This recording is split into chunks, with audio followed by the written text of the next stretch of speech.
Hello everyone, and welcome to Tutorial 30 in our Excel VBA series. In this tutorial, we're going to explore the world of advanced CSS selectors and how they can supercharge your web scraping projects in Excel VBA. Whether you're a seasoned Excel VBA user or just starting your journey, understanding these advanced selectors will significantly enhance your ability to extract data from web pages directly into your Excel workbooks. We've got an exciting session ahead of us, packed with hands-on demonstrations, practical examples, and invaluable insights. You'll witness real-time web scraping using a mock web page, allowing you to see the immediate applications of CSS selectors in VBA. We'll start by covering the basics, exploring type, class, and ID selectors, and then move on to more advanced techniques like attribute and pseudo-class selectors. You'll learn how to efficiently extract data using query selector and query selector all methods. But that's not all. We'll also delve into grouping and descendant selectors, empowering you to target multiple elements at once or select elements based on their relationships within the HTML structure. Whether you're scraping data for personal projects, research, or business needs, these skills will be invaluable. So without further ado, let's get started. Right here, in Module 1, I've crafted a comprehensive script to demonstrate the versatility of various CSS selectors. But before we dive in, a quick reminder. Don't forget to reference the Microsoft HTML Object Library and the Microsoft Internet Controls Library. This step is crucial to ensure everything runs smoothly. For those familiar with our series, you know we've already covered setting up Internet Explorer for web scraping in VBA. If that's a new concept for you, I strongly recommend revisiting our tutorial number 27 for a step-by-step guide. Now with everything ready, let's dive right in. Our starting point is this line of code. As in our previous tutorial, we're using debug.print to output our results. The benefit of this approach is that it allows us to instantly see the extracted data in the immediate window, which is a part of the VBA editor. This method offers quick feedback, eliminating the need to switch between Excel and the VBA editor constantly. Right here, in the immediate window, you'll see the output from our debug.print command. However, if you're aiming to get results directly into an Excel sheet, you'd use a line like this instead of debug.print, which would place the extracted data into cell A1 of sheet 1. But for the purposes of this tutorial and for the sake of immediate feedback, we'll stick with debug.print. Now, let's put a breakpoint on our first line here and run our code. This will allow us to pause our code at this particular line, so we can inspect things in real time. As you can see, an Internet Explorer window has opened and navigated to our mock website. This website is specially crafted for this tutorial. It allows us to demonstrate the various selectors without the clutter and complexity of a full-blown commercial website. I designed it in such a way that it perfectly fits the requirements of our lesson, making it easier for you to grasp the core concepts. I intend to keep this mock web page running for as long as possible, so you can directly access it. However, things on the internet change, and there's a possibility that it might not be available when you're watching this tutorial. But don't worry, here's the HTML code for this mock page. I'll do my best to share it in the video description section. This way, if you're keen, you can recreate the setup on Replit.com or any other platform you prefer, allowing you to follow along interactively. But remember, you don't need to do the hands-on practice if you don't want to. Simply watching, understanding, and absorbing the information is also an effective way to learn. Ultimately, the main goal is to arm you with the knowledge so you can confidently employ these techniques in your own projects. Now, let's get back to our code and delve into our first line of actual web scraping code. Here, we're utilizing the query selector method. This method allows us to target specific elements on a web page using CSS selectors. If you're unfamiliar with CSS or selectors, think of them as a way to uniquely identify or group various parts of a web page. In this case, we're targeting the P tag, which represents a paragraph. If we inspect our mock web page and hover over the first paragraph, which reads, "The first type of selector we'll discuss is the tag selector," you'll notice in the code that it's enclosed within a P tag. This tag is what our code is looking for. Adding .inner text at the end allows us to retrieve the readable text from the selected element. Alright, let's now run this line of code and see the result in the immediate window.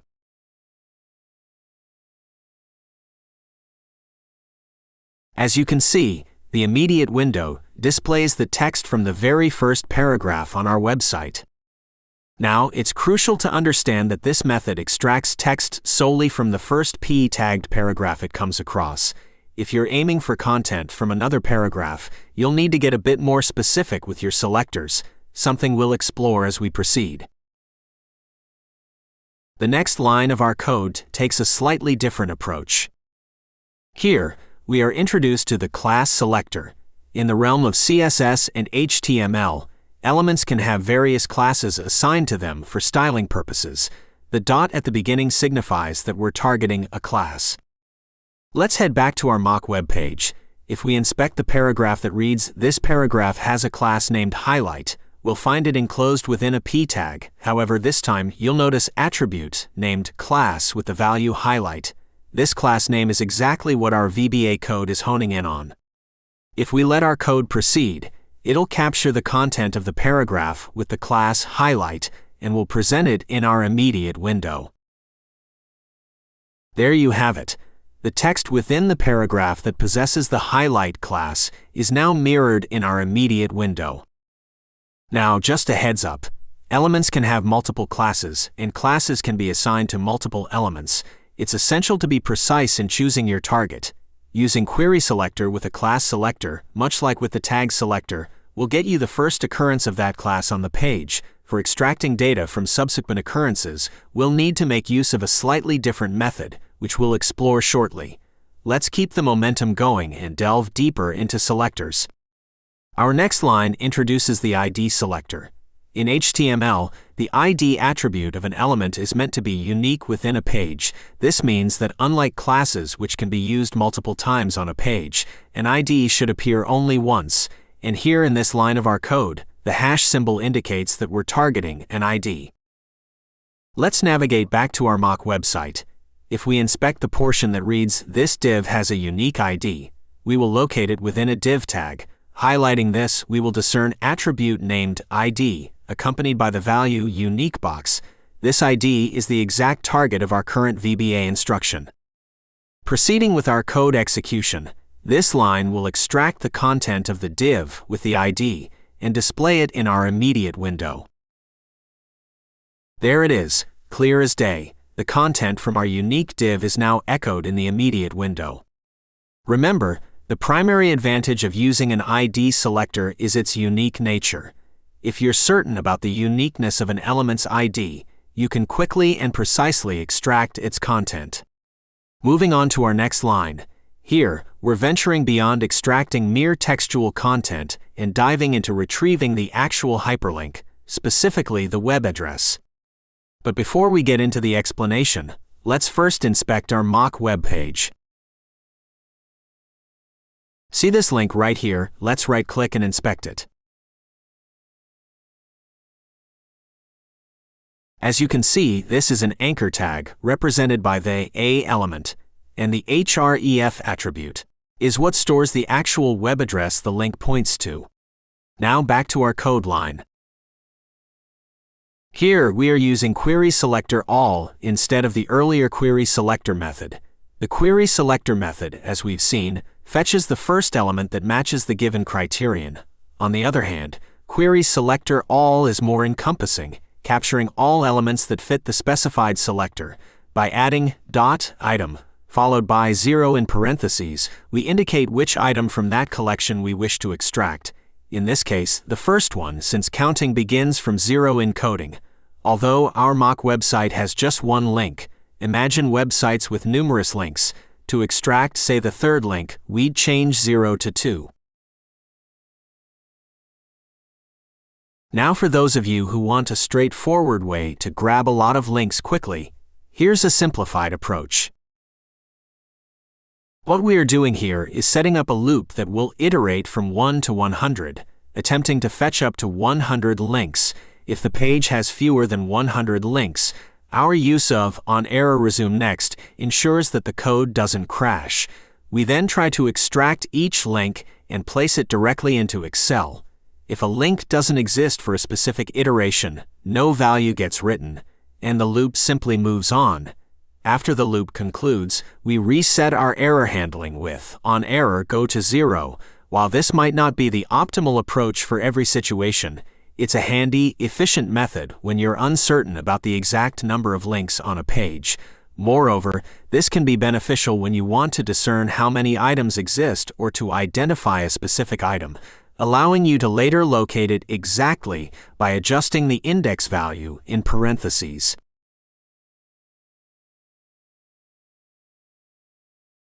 After understanding how we can potentially extract numerous links or elements from a website, let's run our line of code to see it in action. As you can see, the immediate window displays the href attribute of the first anchor tag on our mock website. This attribute represents the actual web link to which the anchor tag points. But remember, this approach isn't restricted to just links. Whether it's images, buttons, lists, or any other element, the same logic applies. Okay, now let's move to the next line in our code. Here, we're utilizing attribute selector. In CSS, it is represented by the square brackets. Using this, we can target elements based on their attributes and the corresponding values. In this particular case, we're targeting an anchor tag A that has an href attribute with the value https://www.example.com. This method effectively extracts the inner text of the link that directs to the example.com. Let's run this line and observe the extracted content. And here you go, it works perfectly. This method is particularly useful when scraping web pages where specific data is tied to attributes, such as links with certain URLs or elements with specific data attributes. And while our example is with links, remember, this selector can be applied to any HTML element based on any attribute they might have. Next in our tutorial, we dive into pseudo-class selectors, which give us a more refined control over which elements we want to target. In the context of web development and CSS, a pseudo-class is a keyword that defines a special state or position of an element. It's prefixed with a colon and does not correspond to any actual HTML attribute or element. Instead, it's used to style or target elements based on their relative position, behavior, or certain states like hover. Let's now focus on the following code line. This line extracts the inner text of the list item that's positioned as the first child within its parent element. By using :nth child 1, we're specifically asking VBA to pull information from the first list item. When we run this line, you'll see the text from our mock website's first list item displayed in the immediate window. The flexibility of the nth child selector lies in its ability to target any list item by its position. If we wanted the third item, for instance, we'd change it to :nth child 3.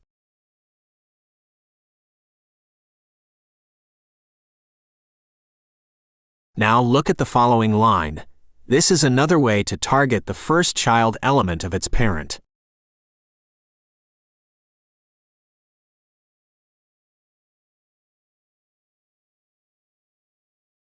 For those wondering about the last item in a list, we have the :last child pseudo-class selector.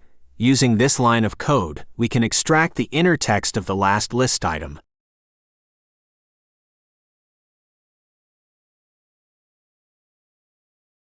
Great, let's now address the line that's currently commented out.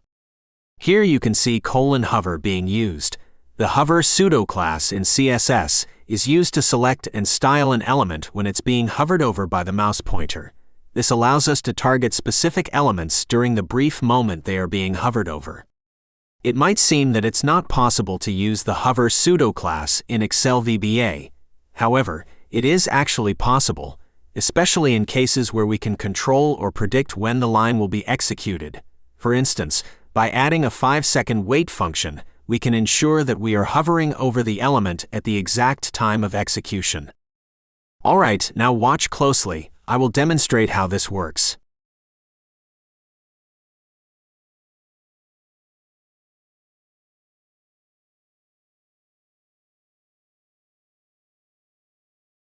Great, let's do one more.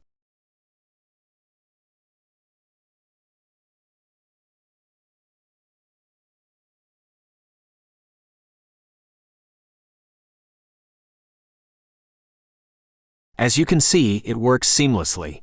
The code captures the hovered element's information precisely as intended. Although we can't make the code trigger automatically when hovering over the elements, this method showcases that it is indeed possible to retrieve data from elements during their hover state using Excel VBA. Moving on, let's delve into the power of grouping and descendant selectors. First, the grouping selector. The grouping selector, indicated by the comma, allows us to target multiple elements simultaneously. Here, we're asking VBA to extract the content from either the first H2 or P element it encounters on the page. This flexibility can be particularly useful when we're uncertain about the structure of a page's HTML or when we want to capture information from multiple types of elements that might hold similar data. Let's execute this line of code.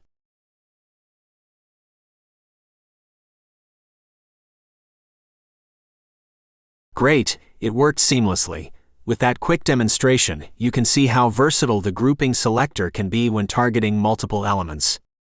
Now let's move on. Next up, the descendant selector. The descendant selector is another powerful tool in our arsenal. It helps us target an element based on its relationship with another element. Here, we're zeroing in on P element, but only if it's a descendant, in other words, nested within an article element. This level of precision can be incredibly valuable, especially when web pages have intricate structures and you want to ensure you're extracting data from the right context. Let's now run this last demonstration line of our code.